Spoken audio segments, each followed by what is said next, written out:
Chapter 10. The First Joke and Other Matters. It was, of course, the lion's voice. The children had long felt sure that he could speak, yet it was a lovely and terrible shock when he did. Out of the trees, wild people stepped forth, gods and goddesses of the wood. With them came fauns and satyrs and dwarfs. Out of the river rose the river god with his naiad daughters, and all these and all the beasts and birds in their different voices, low or high, or thick or clear, replied, "Hail, Aslan! We hear and obey. We are awake. We love. We think. We speak. We know." "But please, we don't know very much yet," said a nosy and snorty kind of voice. And that really did make the children jump, for it was the cab horse who had spoken. "Good old Strawberry," said Polly. "I am glad he was one of the ones picked out to be a talking beast." And the cabbie, who was now standing beside the children, said, "Strike me pink. I always did say that horse had a lot of sense, though."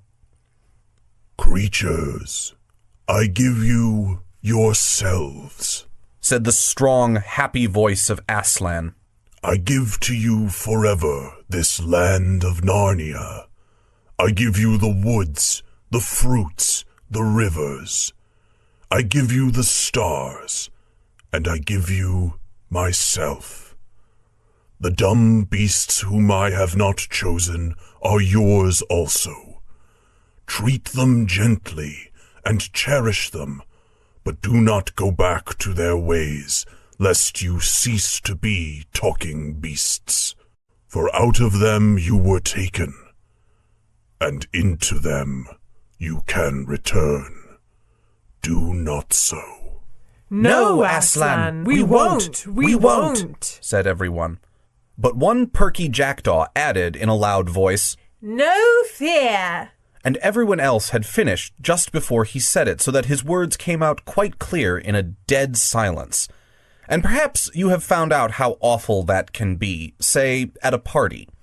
The jackdaw became so embarrassed that it hid its head under its wing as if it was going to sleep, and all the other animals began making various queer noises which are their way of laughing, and which, of course, no one has ever heard in our world. They tried at first to repress it, but Aslan said, "Laugh and fear not, creatures. Now that you are no longer dumb and witless, you need not always be grave, for jokes as well as justice come in with speech." So they all let themselves go, and there was such merriment that the jackdaw himself plucked up courage again and perched on the cab horse's head between its ears, clapping its wings, and said, "Aslan, Aslan, have I made the first joke?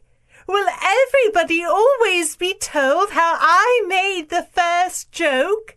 "No, little friend," said the lion. "You have not made the first joke.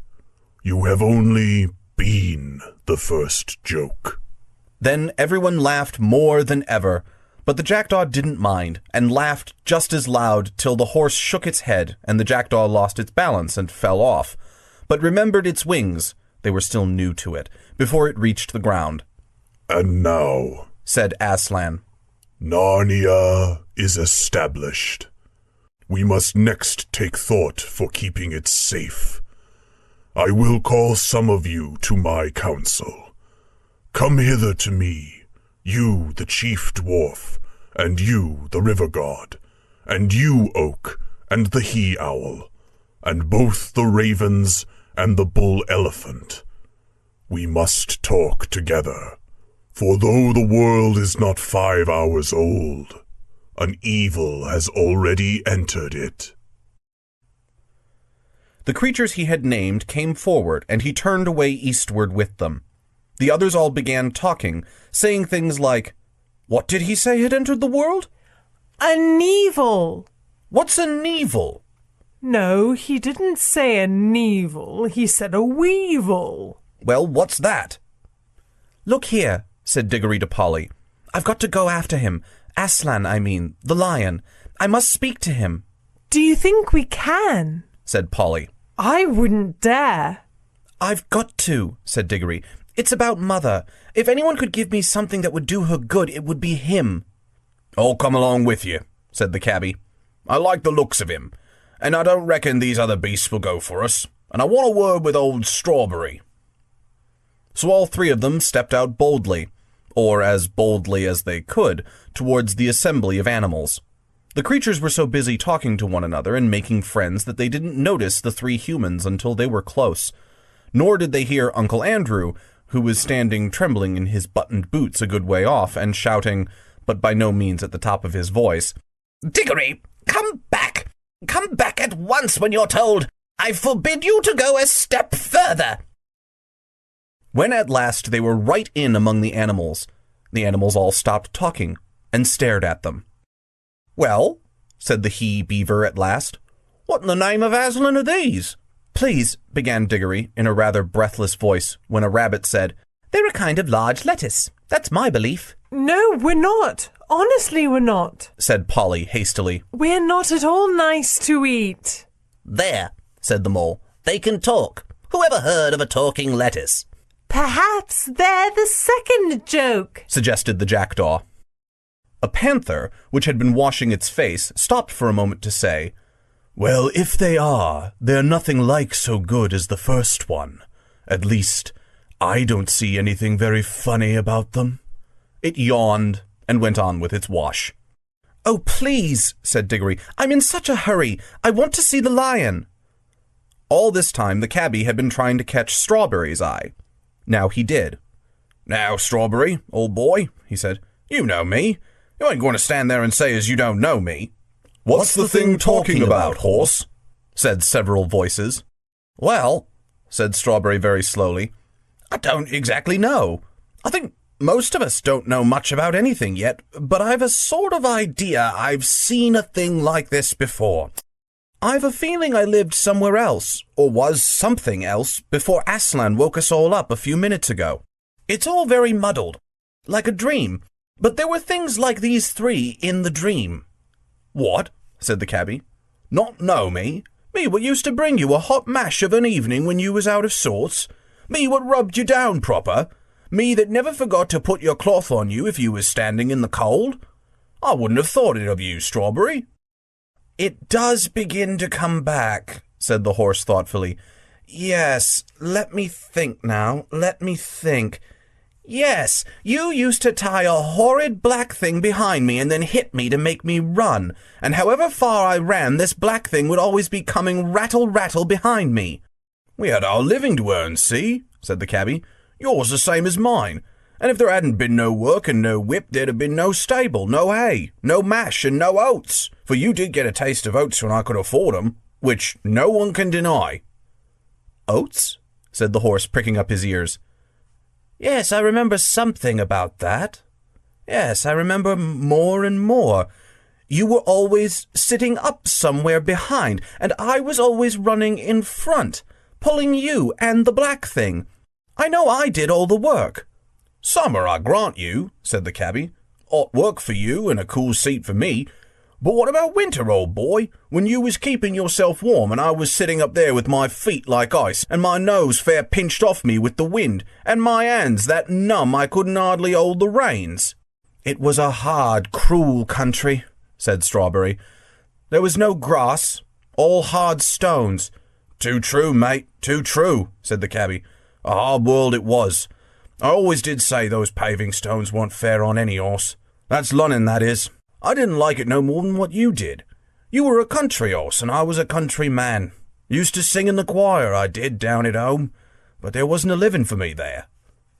Oh, please, please, said Diggory. Could we get on? The lion's getting further and further away, and I do want to speak to him so dreadfully badly. Look here, Strawberry, said the cabbie. This young gentleman has something on his mind that he wants to talk to the lion about. Him you call Aslan. Suppose you was to let him ride on your back, which he'd take it very kindly, and trot him over to where the lion is, and me and the little girl will be following along. Ride?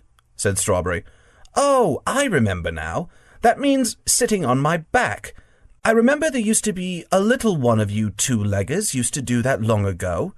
He used to have little hard, square lumps of some white stuff that he gave me. They tasted, oh, wonderful, sweeter than grass. Ah, that'd be sugar, said the cabbie. Please, Strawberry, begged Diggory, do let me get up and take me to Aslan. Well, I don't mind, said the horse. Not for once in a way. Up you get. Good old Strawberry, said the cabbie. Here, young'un, I'll give you a lift. Diggory was soon on Strawberry's back, and quite comfortable, for he had ridden bareback before on his own pony. Now do gee up, Strawberry, he said. You don't happen to have a bit of that white stuff about you, I suppose? Said the horse. No, I'm afraid I haven't, said Diggory. Well, it can't be helped, said Strawberry, and off they went. At that moment, a large bulldog, who had been sniffing and staring very hard, said, Look, isn't there another of these queer creatures over there beside the river, under the trees? Then all the animals looked and saw Uncle Andrew, standing very still among the rhododendrons, and hoping he wouldn't be noticed. Come on, said several voices. Let's go and find out. So, while Strawberry was briskly trotting away with Diggory in one direction, and Polly and the cabbie were following on foot, most of the creatures rushed towards Uncle Andrew with roars, barks, grunts, and various noises of cheerful interest. We must now go back a bit and explain what the whole scene had looked like from Uncle Andrew's point of view. It has not made at all the same impression on him as on the cabbie and the children. For what you see and hear depends a good deal on where you are standing. It also depends on what sort of person you are. Ever since the animals had first appeared, Uncle Andrew had been shrinking further and further back into the thicket.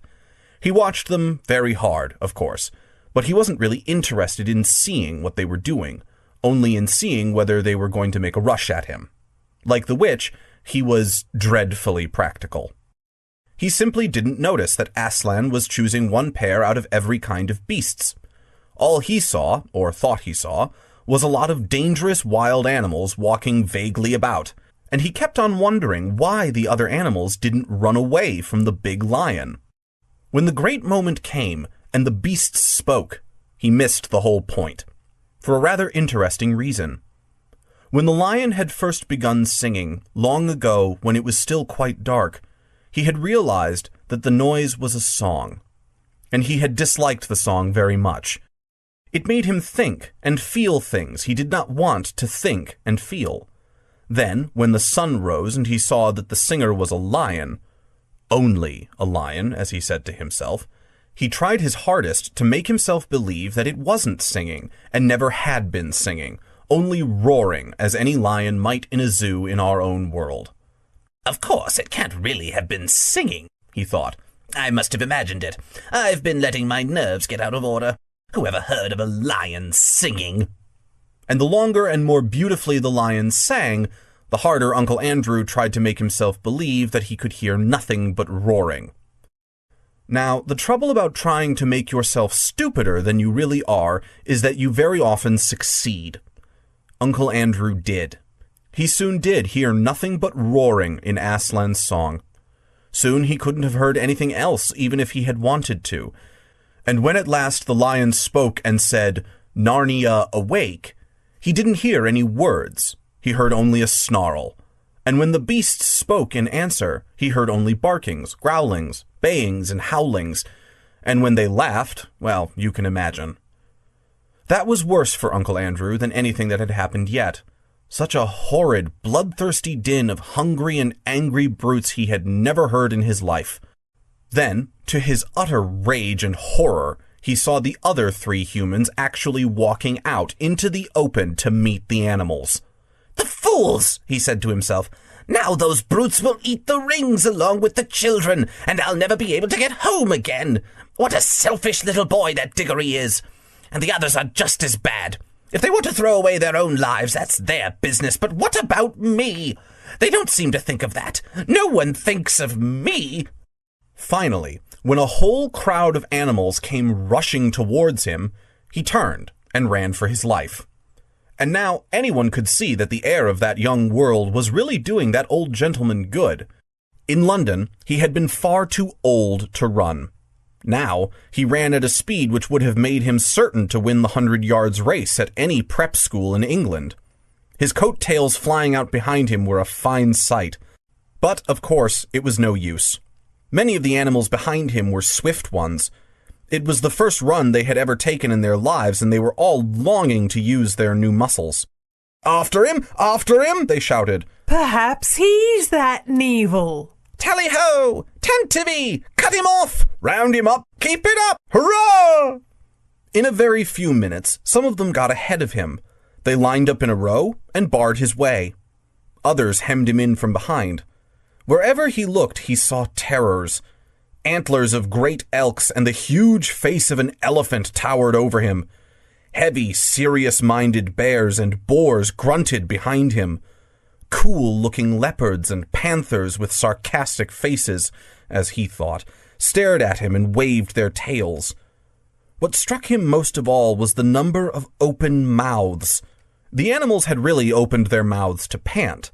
He thought they had opened their mouths to eat him. Uncle Andrew stood trembling and swaying this way and that. He had never liked animals at the best of times, being usually rather afraid of them.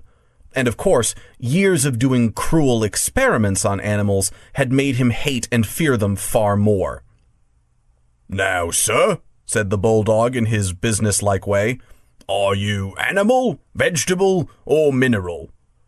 That was what it really said, but all Uncle Andrew heard was, "Rrr, rrr, rrr."